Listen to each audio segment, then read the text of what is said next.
Assalamualaikum warahmatullahi wabarakatuh. Alhamdulillahirrabbilalamin. Assalatu wassalamu ala mursalin wa ala alihi wa sahbihi ajmain. Amma ba'du. Puji syukur kehadirat Allah Subhanahu wa taala karena atas rahmat dan hidayahnya kita bisa berkumpul di sini untuk mengikuti kegiatan ini dalam keadaan sehat walafiat.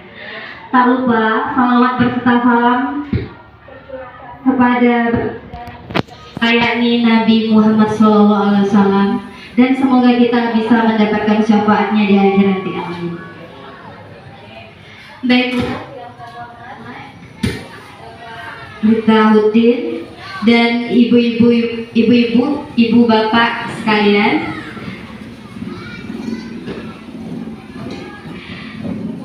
baiklah, acara selanjutnya kita buka dengan menyanyikan lagu Bangun Pemuda-Pemudi kepada Bapak Ibu dimohonkan berdiri. Dipimpin oleh Ibu Margatina.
Baiklah, acara selanjutnya yakni kata sambutan yang akan disampaikan oleh Bapak Ritaludin. Kepada Bapak kami persilakan.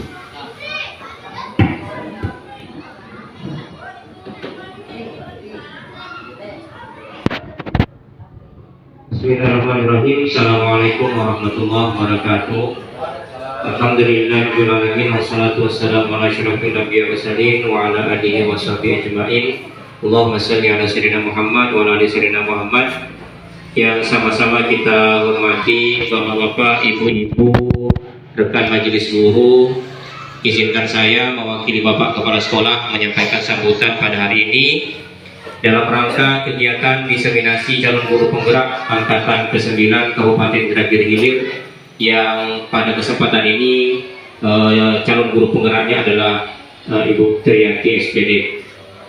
Kemudian Bapak Ibu yang saya hormati, mewakili kepala sekolah, tentu kita sebagai guru patut bangga bahwa menjadi guru penggerak adalah dambaan ribuan guru di Indonesia, tapi sayangnya tidak semua mendapatkan kesempatan yang sama. Kenapa? Karena untuk menjadi guru penggerak ada beberapa syarat. Salah satu adalah sudah mengajar minimal 5 tahun kalau tidak salah saya, yang di SDN 006. Sebelum itu kita mulai Bu, kita ice breaking dulu Bu ya, biar tenang-tenang kita regangkan dulu badan kita biar enak. Bapak Ibu boleh berdiri.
Nah, sekali lagi, udah Pak, encok kita Pak.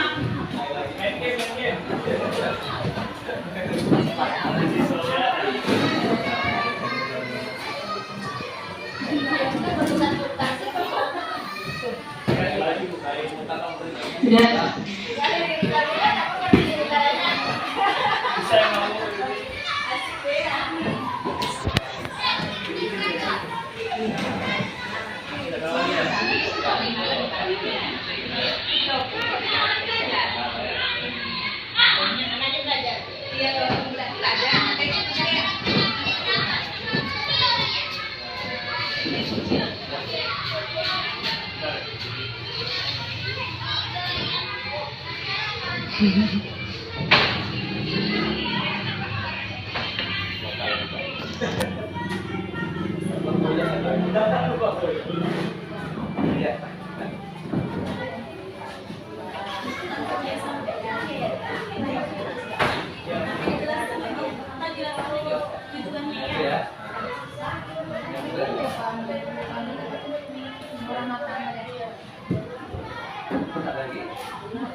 Udah Bapak Ibu, kita masuki sebenarnya di desiminasi ini. Latar belakangnya, tujuan pendidikan menurut Ki Hajar Dewantara adalah menuntun segala kodrat yang ada pada anak-anak agar mereka dapat mencapai kebahagiaan setinggi-tingginya, baik sebagai manusia maupun sebagai anggota masyarakat. Dalam hal menuntun tersebut, guru berpihak pada nilai dan peran guru sebagai pemimpin pelajar di kelas, mengantarkan peserta didik dan nilai-nilai profil pelajar Pancasila melalui pembiasaan. Hal ini dapat dilakukan melalui budaya positif di kelas, dengan membimbing peserta didik menemukan serta menerapkan keyakinan kelas yang telah mereka sepakati sebagai wujud perubahan ke hal yang lebih baik untuk menjadi orang yang mereka inginkan dan menghargai diri sendiri dengan nilai-nilai yang mereka percaya. Ketika murid-murid kita memiliki motivasi tersebut, mereka telah memiliki motivasi intrinsik yang berdampak jangka panjang.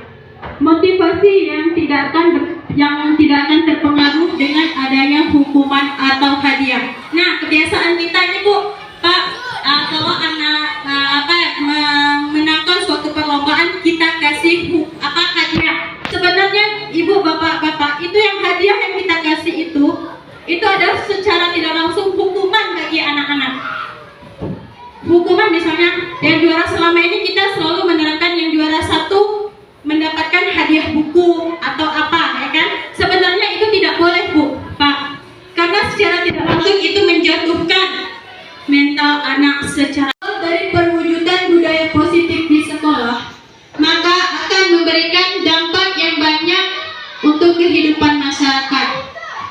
Tidak hanya sekedar di dalam lingkungan sekolah itu sendiri, namun juga berdampak pada kehidupan sosial bermasyarakat sekitar sekolah. Suatu daerah, bahkan negara, pola pikir yang positif menyebabkan seseorang berperilaku positif sehingga bertutur kata yang positif. Budaya positif di sekolah guna menghasilkan sumber daya manusia yang baik serta kehidupan sosial yang baik. Marilah kita wujudkan bersama-sama, mengawali semua dengan pemikiran positif untuk mewujudkan hal yang positif.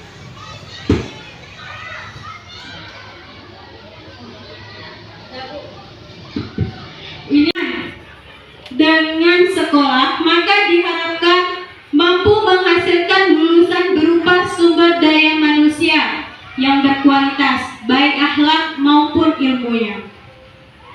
Sumber daya manusia yang berkualitas akan memberikan kontribusi yang positif pada suatu daerah. Oleh karena itu, marilah kita bersama-sama mendukung sekolah kita untuk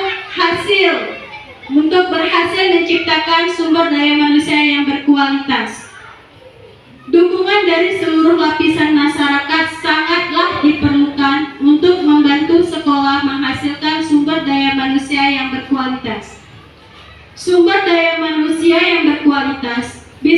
membantu terwujudnya mutu pembangunan di berbagai bidang pada suatu daerah dan meningkatkan taraf hidup masyarakatnya.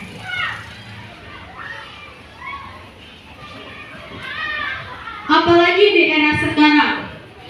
Aku malu jika terlambat datang terlambat. Baik gurunya maupun muridnya, itu kebiasaan kita. Mudah-mudahan segera kita perbaiki budaya positif kita terapkan biar anak-anak mencontoh kepada kita. Aku malu jika tidak belajar. Nah, ini kebanyakan kita masing-masing senang anak-anak tidak belajar. Kita tumbuhkan rasa ingin belajar, rasa ingin tahunya kepada anak-anak kita. Aku malu jika tidak masuk sekolah. Ya Bu, kalau sakit lain lagi Bu. Aku malu jika tidak ikut upacara. Nah, aku malu jika menyontek. Nah, ini kalau menyontek di anak-anak kita nih, apalagi kalau ulangan itu pasti terjadi menyonteknya. Kita terapkan bagaimana supaya anak kita itu tidak menyontek. Bagaimana caranya? Aku malu jika berbohong. Aku malu jika tidak mengerjakan tugas. Aku malu jika tidak bertata krama dan sopan santun. Aku malu jika menuntut hak tidak melakukan kewajiban. Dan aku malu jika tidak ikut kegiatan sekolah. Bagaimana Bapak Ibu? Apakah ini bisa kita terapkan di sekolah kita? Bisa. Insya Allah kita berusaha bersama-sama Bapak Ibu. Nah, betul Bu. Sementara ini anak-anak. Tapi dari saya kita tuh apa ya? Kita guru tuh kalau menurut saya kita guru tidak perlu ditakuti, tidak perlu kita rangkul anak itu macam mana supaya dia bisa terbuka dalam hal sekecil apapun. Baik dia salah, jangan pernah kita kasih hukuman. Tapi kita kasih nasihat. Beda Bu, hukuman. Kita kasih tindakannya apa? Nah, ya kebanyakan anak-anak takut sama guru. Nah, inilah tugas kita. Bagaimana caranya supaya anak tuh tidak takut. Oh, ada yang bilang takut, ada yang bilang tidak takut. Oh, ada yang ditakutin.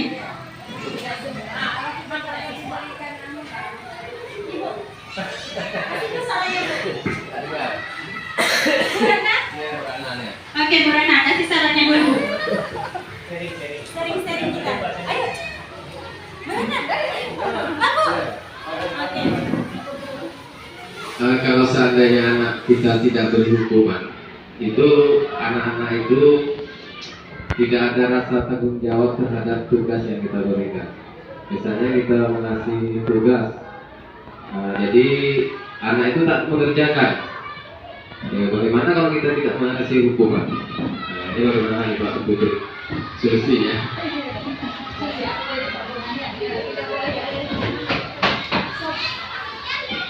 Ada yang mau kasih tanggapan dulu?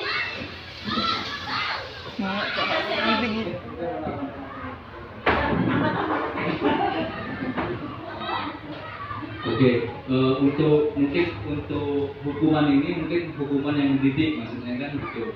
Ya seperti hukuman misalnya anak ini nyontoh gitu kan. Nah, kita menghukumnya mungkin mencontek misalnya. Hukumnya kita kasih push up kayak gitu kan, atau kita kasih atau kita kasih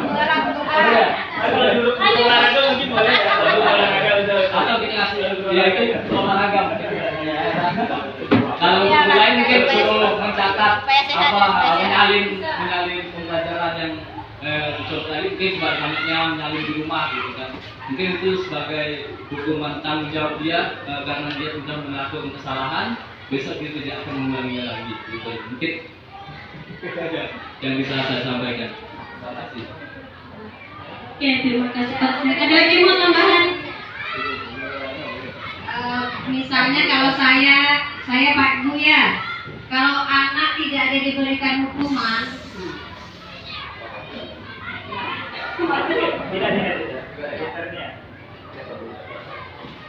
anak tidak ada merasa takut Bu. Misalnya untuk PR, kita berikan PR itu pun tugasnya yang di sekolah, kadang tak selesai kita suruh PR, besok pas materi itu lagi, kita tanya tak dikerjakannya lagi, sebab tidak ada hukuman dari kita kalau tidak ada hukuman. Ya, jadi kita tidak boleh memberikan hukuman, kita katakan misalnya tidak boleh memberikan hukuman.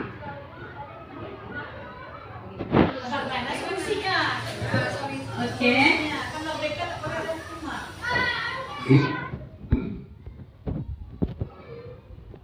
Sering ya kalau di dalam kelas, terutama pribadi saya di Pejoka,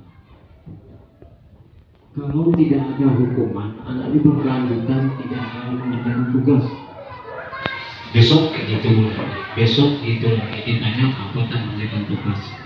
Nah, kalau tidak ada hukuman, itu berkelanjutan terus. Nah, ini sama dengan kita tak mendidik anak kan gitu. Jadi efektif juga hukuman ini kalau kita melakukan untuk anak. Jadi anak ini ada rasa, bukan rasa takut ya, tapi ada tanggung jawab di situ. Karena kalau tidak ada hukuman ini sulit untuk anak-anak ini dia kebiasaan begitu terus. Karena gurunya juga tak ada ngasih hukuman kan begitu. Jadi memang harus dicari solusi kalau tidak ada hukumannya. Memang kalau bukan ditakuti guru itu, tapi disegani. Begitu. Terima kasih. Mungkin sekian sedikit aja pengalaman saya. Oke Bapak Ibu, ya sebenarnya memang betul apa kata Bapak Ibu ya. Dan ada yang mau tambah lagi Pak Din? Bisa bantu jawab? Assalamualaikum warahmatullahi wabarakatuh. Di sini saya ingin bertanya lah, kalau katanya tak boleh dikasih hukuman ya. Bagaimana kalau kita mengasih hukuman anak kita itu yang Ya betul katanya. Itu artinya hukuman secara untuk mendidik. Tapi lebih baiknya Bu, betul kata tadi kita harus buat kesepakatan kelas kita. Nah, kesepakatan kelas kita tuh apa? Nah kita contohnya ada nih di kelas saya juga sudah ada. Kita taruh di kertas karton di papan tulis, terus kita kasih apa namanya Ibu? Nah ini kertas yang tadi kita kasih ke anak satu-satu.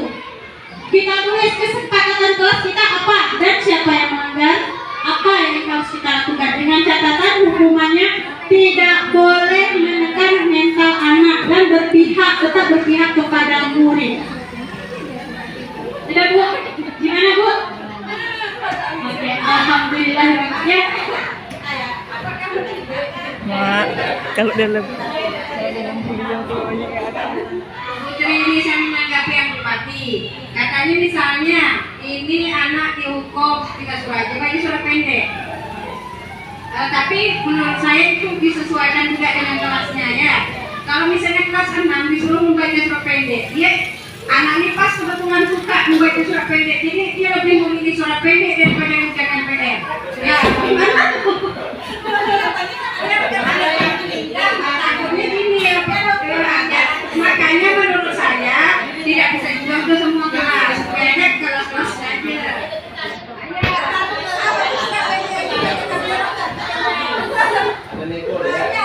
Oke, ada yang bisa? Ada yang lagi? Oke, Bu Fatri.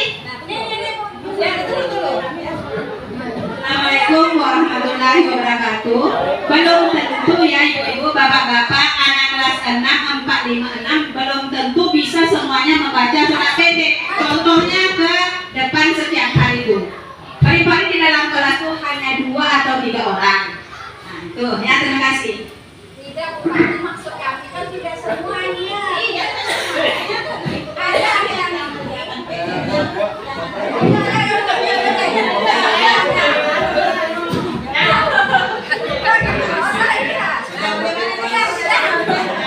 Assalamualaikum warahmatullahi wabarakatuh. Jadi saya menemukan dari siswa saya, ada salah satu siswa saya tuh setiap kita kasih dia tugas, dia tuh tidak paham dengan PR itu dia tak tahu, sehingga dia tuh sering tidak mengerjakan PR. Dia tidak suruh PR, seringkali dia tidak mengerjakan, dia tidak paham dengan kata-kata PR. Jadi macam mana solusi kita tuh? Dia tidak paham dengan kalimat kita tuh, dia kurang paham, kurang memahami. Kalau dibandingkan dengan anak yang lain. Nah, bagaimana solusinya? Maksudnya itu ABK ya, anak berkebutuhan khusus. Kalau itu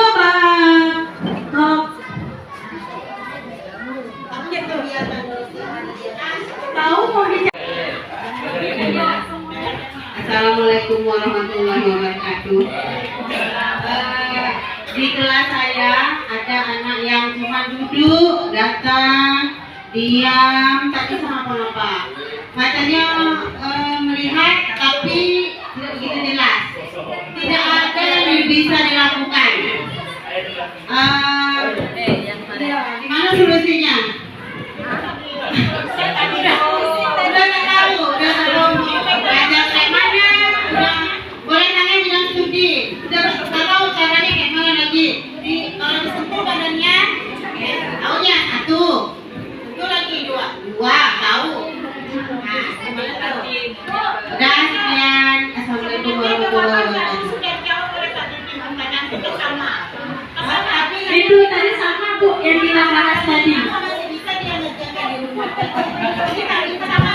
Baiklah, itulah tadi penyampaian mengenai budaya positif di lingkungan sekolah. Acara selanjutnya yaitu pembacaan doa yang akan disampaikan oleh Bapak Taufik. Kepada Bapak kami persilakan.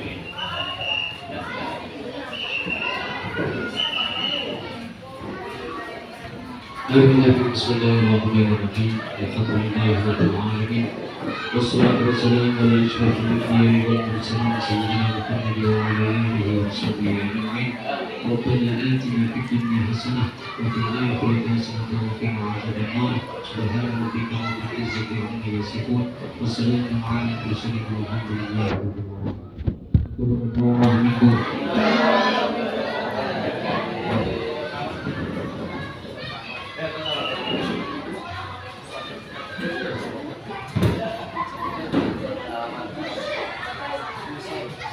Bapak Ibu, untuk dokumentasinya kita memotong. Kita damping itu bisa, nanti muncul lagi kita bisa. Jadi anak ini masih kita golongkan, bisa kita katakan dia anak inklusif. Nah, itu yang macam mana caranya? Didampingi secara khusus. Itu berarti Bu Nono, kalau secara khusus itu ada guru khususnya. Sementara kita tidak ada pendidikan inklusifnya.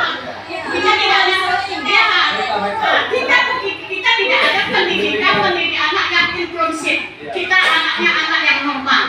Assalamualaikum warahmatullahi wabarakatuh.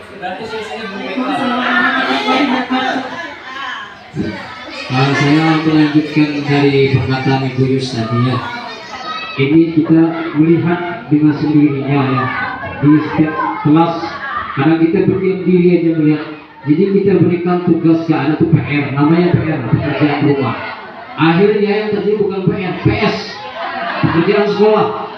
Ini banyak anak kita berdiam diri aja melihat begitu. Karena kita kasih hukuman juga. Itu tadi Kaki Putri, tak boleh menjatuhkan mental anak. Kadang kita gebur, dia juga bertingkah lagi.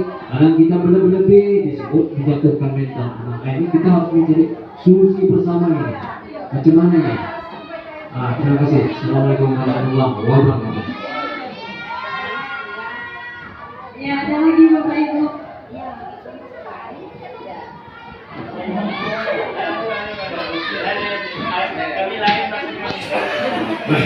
Baik, menanggapi beberapa bukan perdebatan sebenarnya itu namanya sharing. Itu sebenarnya kalau tidak begitu tidak hidup sharing. Kenapa? Karena kita masing-masing punya pengalaman berbeda, teknik berbeda. Seperti pertama tadi saya bilang bahwa kita di guru ini harus meningkatkan kompetensi.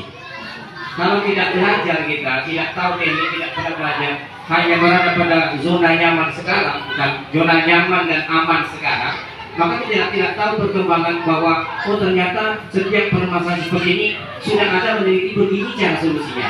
Bagaimana kita tahu? Belajar, meningkatkan kompetensi melalui webinar, melalui pelatihan, itu yang penting. Nah, terkait persoalan tadi yang Ibu Fatih masalah dengan Bu Suleha, memang saya tidak menyalahkan guru bentar ini. Kembali lagi pernyataan saya sebelumnya bahwa guru itu punya strategi. Mungkin strategi di kelas Bupati cocok, belum tentu cocok di sekolah yang lain. Karena itu ada di kelebihan kita guru. Kita ini pun harus kreatif. Kita punya begini strateginya tak cocok dipakai sekolah lain, tapi di kelas saya cocok. Barangkali kalau dengan begitu di sekolah di kelas Bupati itu sukses, berarti mantap. Nah, di kelas bum yang lain belum tentu. Nah, kita pelajari dulu kondisi di kelas kita masing-masing. Jadi masing-masing kita guru harus kreatif. Itulah tadi pentingnya untuk belajar. Salah satu contoh budaya positif yang kayak gini, ini boleh positif. Apa yang mau sharing, mau tukar pendapat. Nah, jadi kalau bisa seperti ini terus kita lanjutkan ke depannya. Untuk pertanyaan Bu Yus, nah saya beri pendapat sedikit. Bu Nonong dan Tapi bahwa betul bahwa anak itu beda, masing-masing beda karakter, beda kemampuan, beda potensi. Bahkan ada kalau ditunjukkan dengan pendidikan eksklusif atau pendidikan anak berkebutuhan khusus. Kalau memang ternyata diagnosa kita bahwa anak tersebut adalah anak masuk kategori ABK, berarti tentu kita harus memberikan perlakuan khusus. Tak bisa kita samakan dengan anak yang lain. Artinya gini, ketika kita tahu anak ABK berkebutuhan khusus, ketika ngasih soal jangan sama. Kalau sama mungkin balik akan paham dia terus sampai kapan dan kenapa. Itulah ada namanya RPP berdiferensiasi. Artinya rencana pembelajaran yang berbeda antara anak satu dengan yang lain. Dalam satu kelas itu kan kelompokkan menjadi 3 misalnya. Bagus, sedang, lemah. Yang lemah ini jangan pernah dibuatkan soal sama. Tak pernah dapat. Kalau memang sudah lemah di segitu. Mereka punya umur sendiri, namanya RPP berdiferensiasi, pembelajaran berdiferensiasi.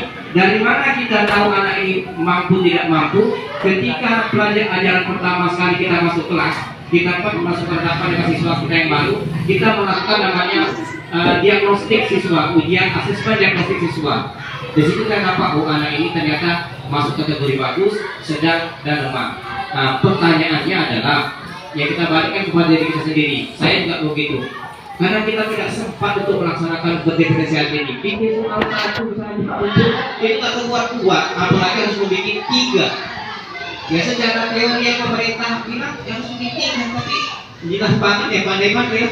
Bagaimanapun itu yang pertama. Yang kedua tetap kerjasama kolaborasi antara kedua orang tua siswa dengan guru itu harus intens. Bapak Ibu jujur saja, saya mulai mengajar tahun 2005 menghonor. Sudah 19 tahun mengajar. Baru tahun ini saya ditelepon orang tua yang mengoreksi mendikte pekerjaan saya. Karena kemarin PTS dengan agenda. Macam mana Bapak mengajar dan macam mana Bapak bisa dapat nilai ini? Kaget saya, kok ada orang bisa bicara dari baru kali saya diktenya. Kayaknya dia lebih pandai daripada saya. Ya, saya bilang penilaian kita sudah jelaskan begini, tapi dia tidak terima. Bahkan sempat ditanyakan, saya tanya anak saya, katanya materi bapak apa yang ajarkan anak saya, katanya belum pernah dipelajari. Saya suruh bawa sini buku, saya tunjukkan semua soal yang saya buat. Tidak dapat data. Jadi pengalaman saya baru tahun inilah yang memang kepala saya. Ada orang tua siswa ngomong kayak gitu. Ya, kurang berpendidikan, tapi kelakuannya tidak berpendidikan menurut saya itu ya. SLB sekolah luar biasa. Harus sabar dulu, kita harus sabar dulu menghadapinya. Bagaimana caranya kita menghadapi anaknya? Kita melakukan beberapa pendekatan. Tadi membantu. Ya, seperti tadi disampaikan bahwa itu tadi kita sudah macam-macam cara ya, tapi ya tetap kita tugas kita ya mengajar, membuat semampunya. Ya, dalam tanda kutip bukan menyerah ya, tetap kita cari solusi ini jadi latar belakangnya apa, motifnya apa. Bisa saja anak ini tidak belajar di sekolah tidak serius karena dia tidak sarapan mungkin ya, mungkin. Nah, salah bapak bulan tak tahu sarapan. Oh ternyata Pak Ibu gali informasi dari orang tuanya bagaimana kehidupan orang tuanya di rumah. Nah, kalau semuanya sudah, ya intinya berbuatlah semampunya. Ya, semampunya dan semaksimal mungkin. Ya. Kalau sudah kita berserah diri aja lagi. Wallahu a'lam bishawab. Udah Bu, kalau kita lanjutin ini mungkin sampai besok akan selesai Bu. Ya, kita akhiri.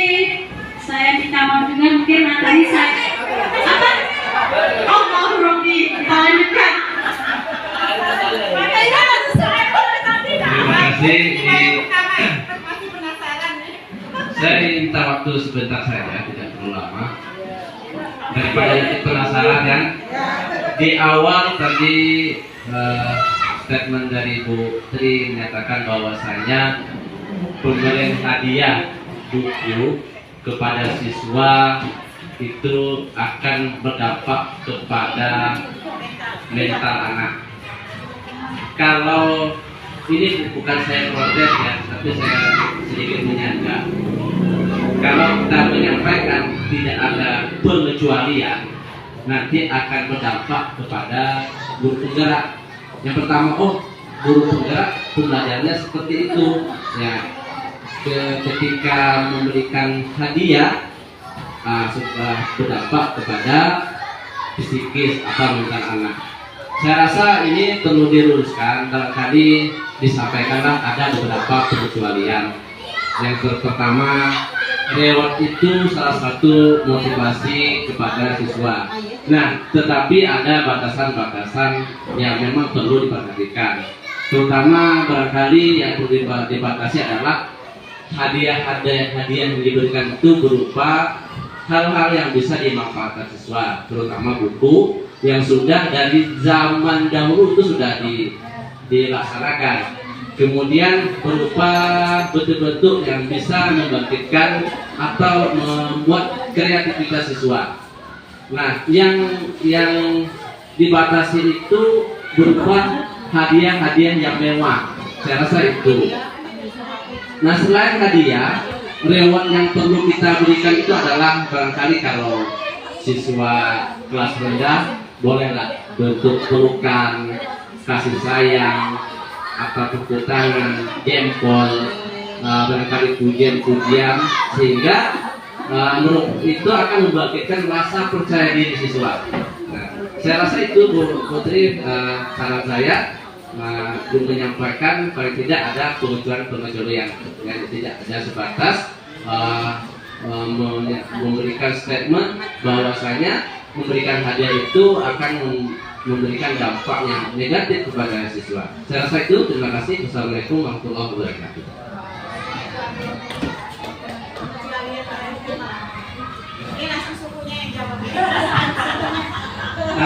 Terima kasih karena diberi kepercayaan.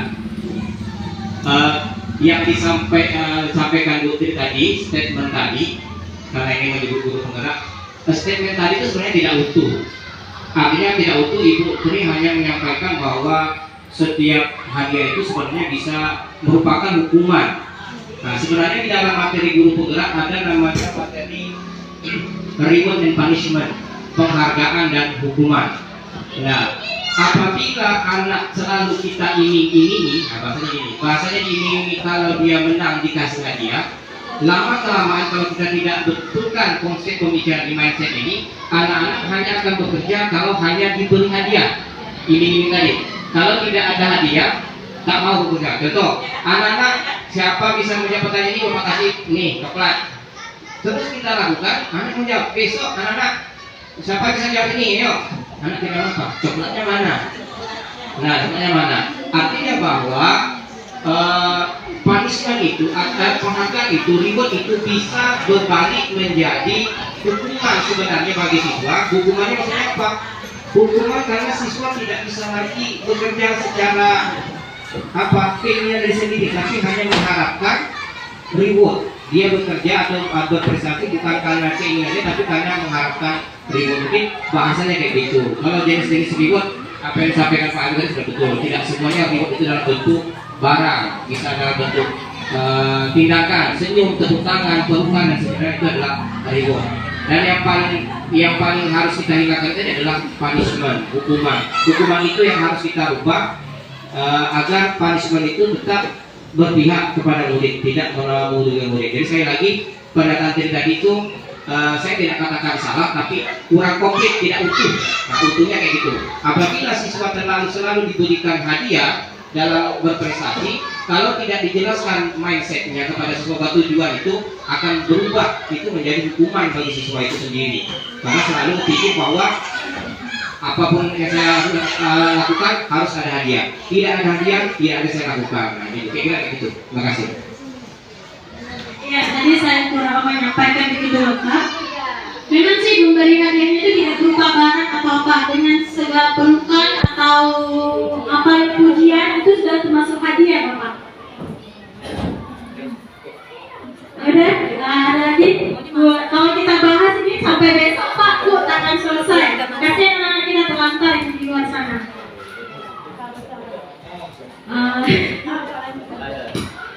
Alhamdulillahirrahmanirrahim, selesai sudah acara saya pada hari ini. Yang benar itu datang dari Allah, yang salah itu datang dari saya. Saya juga mempunyai kekurangan, Bapak Ibu. Tidak selamanya guru. Baiklah, itu tadi penyampaian mengenai budaya konstruktif di lingkungan sekolah. Acara selanjutnya yaitu pembacaan doa yang akan disampaikan oleh Bapak Taufik. Kepada Bapak kami persilakan.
Bapak